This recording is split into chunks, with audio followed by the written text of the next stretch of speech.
So I wanted to take a few moments and make another one of those mishmash videos. This one, the focus is going to be on answering some reader questions. I've got 3 questions that I've seen a couple of times over the last few weeks that I think are worth it while answering. Some a little bit in more depth than others. The questions I'm going to be talking about are picture styles or picture controls. What are they? How do they work? What do they do for you? And this one, I'm taking this question in particular, but I've seen this question in many different forms. Bro, I film, and when I'm in shady scenes or nighttime scenes, the view is very fuzzy and ugly. What setting should I have it on in order to tape clearly like I do in the day? Thanks. So basically, in lower light settings, how can you get the best quality out of your camera? I think in video they're mostly talking, but it applies in pictures as well. And the third question I'm going to be talking about a little bit is, how did I get started in photography? And I'm just going to kind of skim over that, and I might touch on that in more depth at some point in the future, but a few people have asked, and I think it's worth sharing. So let's dive right into the first one, picture style. So one of the things that happens when people first get DSLR and they start taking the pictures and they're looking at the pictures is that they are not as impressed as they thought they would be, because these JPEGs that are coming out, or even the RAWs, more likely if they've listened to me and they're shooting RAWs, straight out of a DSLR do not look that great, especially when you kind of compare them to some JPEGs. I've heard people say, I've just been shooting with my Canon point and shoot, and now my DSLR and my Canon point and shoot looks better. At first glance, a lot of these images do, and it's because of the way the picture styles are set up, both on the point and shoot, which you don't always have access to, and on the DSLR, which you do. Picture styles is the in-camera processing that basically tells the image how it should look when it comes out of the camera, or when the image is taken. A big catch here is that they only apply to JPEG images, or if you're shooting RAW, they only apply to the preview, I don't know why I put preview in quotes, to the preview you see on the back of the camera. It will not be what you actually get out of the camera when you download those images to the computer. Let's take a look here. So I have a T5i, and first thing I can do to get into the picture style is over here on the little control pad, I can press the down button that gets me into the picture styles. You have options, and I should say one of the reasons why I haven't talked a lot about picture styles is because they don't apply to RAW, and you almost always are going to get better results with a little post-processing in Lightroom. You say, well, I don't want to mess with, I was going to say futz, but that sounds too much like that. I don't want to mess with Lightroom. I don't want to mess with post-processing.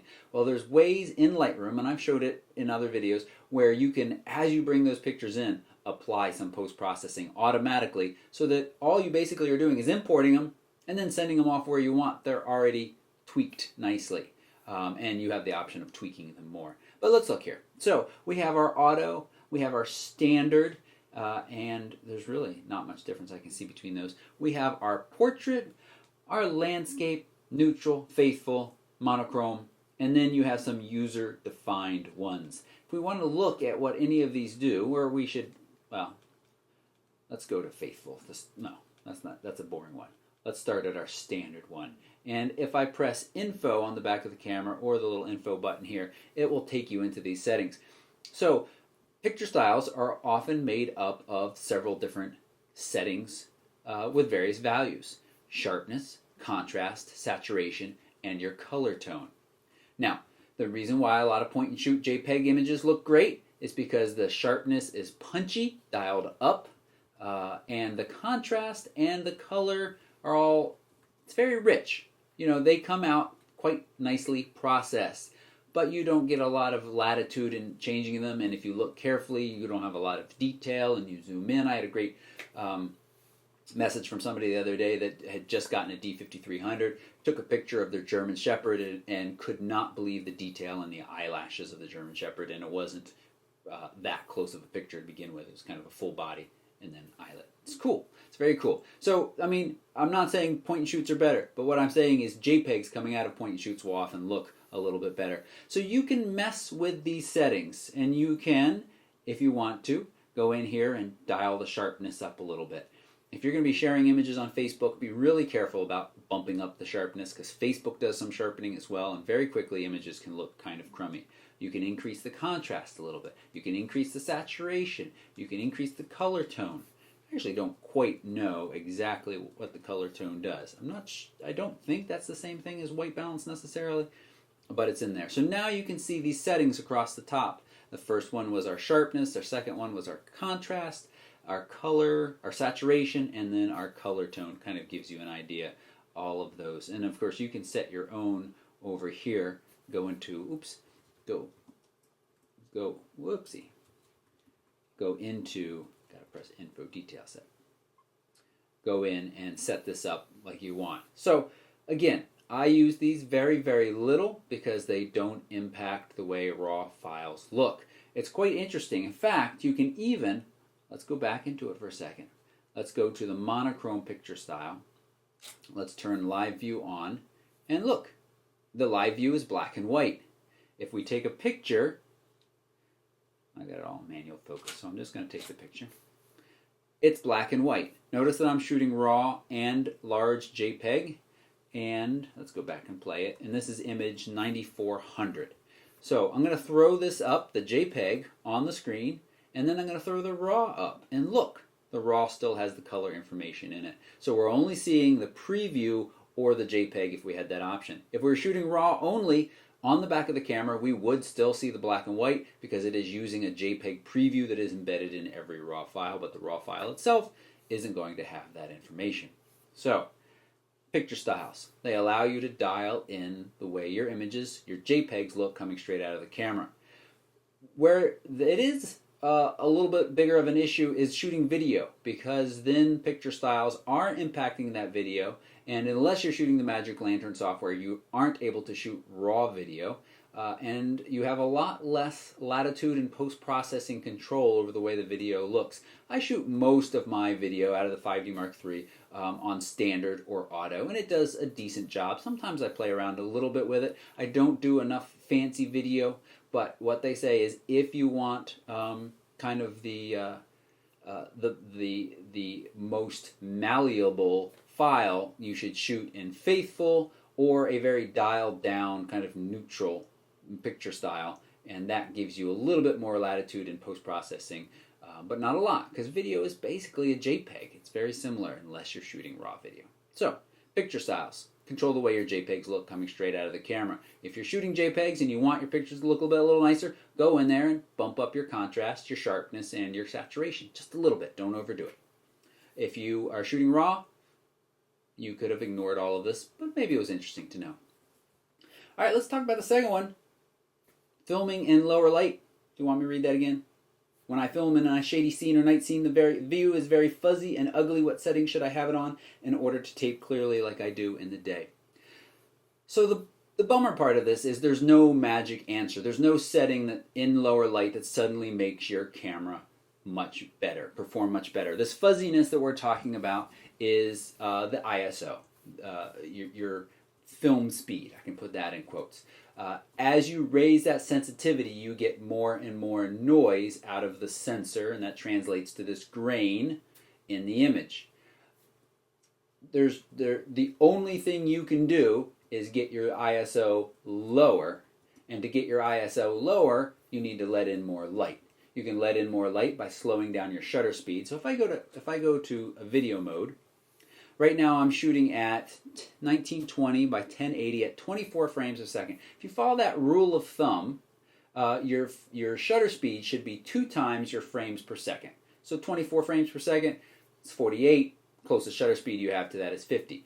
But you can cheat a little bit and go a little bit slower. You can go to 1/40th, you can even go to 1/30th of a second, as long as your video is kind of mellow, not a lot of action going on. More movement you're going to have, the more blurry that video is going to be, or I should say the movement is going to be more blurry.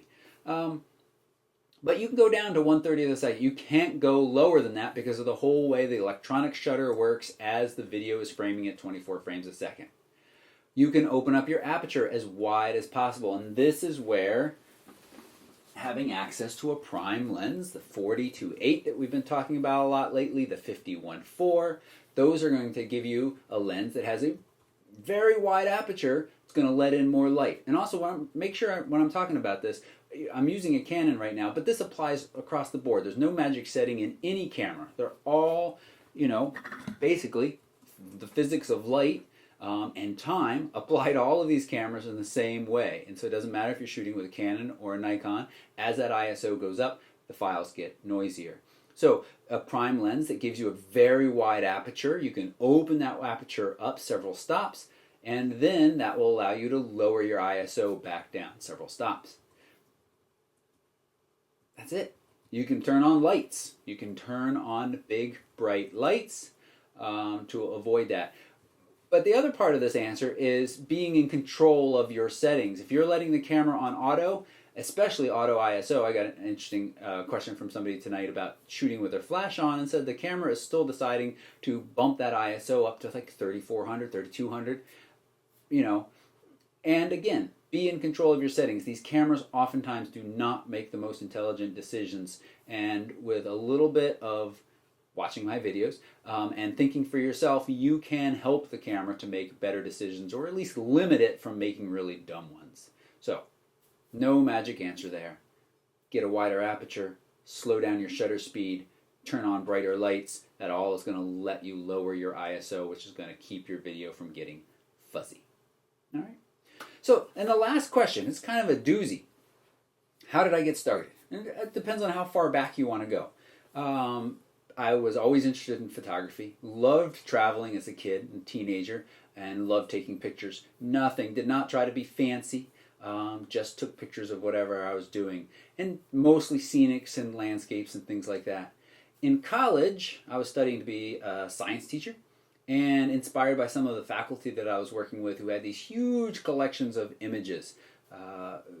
All kinds of things that I thought at the time were interesting. I still think they're interesting. Glacial varves. You can go to some places in Pennsylvania and you can see these in roadside cuts where the dirt is exposed. You can see these alternating bands of light and dark soil. The darker soil is the finer material that was laid down in the wintertime during glacial periods when the lakes were completely frozen over and the finer, darker sediment was able to settle out.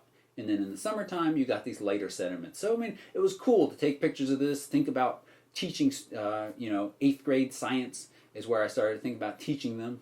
Later realized they don't care a whole lot about it, but it's still fun to try to impart some of that knowledge on them. And, again, just kind of interested in documenting life, and then started working with Christina and shooting. She shot a wedding very early on. She knew she wanted to do this, just incredible eye and really good style. And then, and I think this is the best way, a lot of people ask me, how should I start in wedding photography? And I think the best thing to do is to find somebody who's established and be their assistant / helper / second shooter. And all of those terms have different kind of connotations to different people. But usually helper and assistant doesn't necessarily mean that you're photographing. You might be the person holding the light stand or fetching the bags or fetching a sandwich for the hungry photographer, whatever it means. Second shooter means you actually are doing at least some photography during the day. And so she found Steve Holmes over in Keene, New Hampshire, and he is fantastic both as a photographer and a teacher. And, he didn't need 2 second shooters, so I think, well, I need to find somebody, too, that I can work with and learn.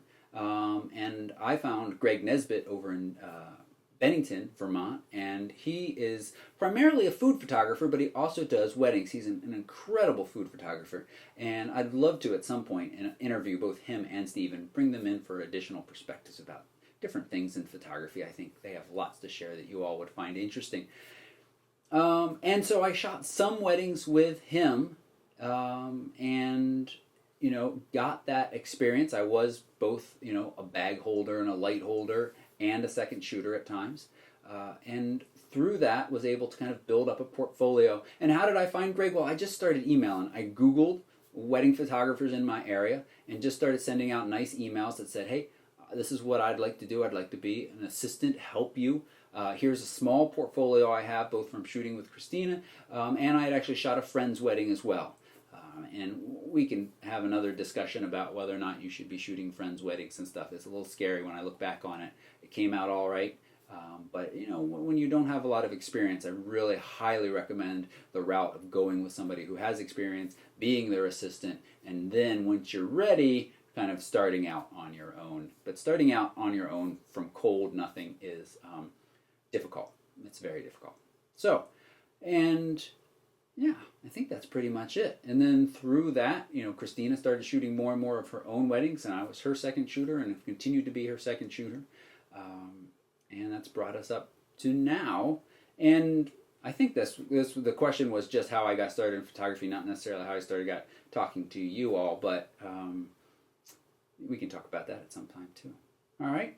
So, MishMash Friday. A couple of reader questions. I'd like to do this more often. I'd like to try once a week. I'm not going to say next week because I think traveling over the next couple of weeks, I do have some videos that will be scheduled to come out. I'm not quite sure how many yet. It depends on how much editing I can get done in the next day or so. But if you've got questions, you can leave a comment down below, or even better, come over and find me on Facebook. I still do a better job of answering questions over there. And one of the things is, if you leave a comment on YouTube, please make sure you check that little box that says allow replies. It's I feel bad. People leave comments on my channel, on the page, and with this new system, which I mostly like because I can put links in there to other videos and things when people ask me about other topics, but you can accidentally, or maybe just not paying attention, is that the same as accidentally? Check a box or uncheck a box, I'm not even sure which it is, that says do not allow replies. And so then I have this question that's clearly to me and wants an answer, but I cannot reply. There is no reply button. So come over to Facebook for now, where there is always a reply button. Thanks so much for watching, and if you haven't already, please subscribe.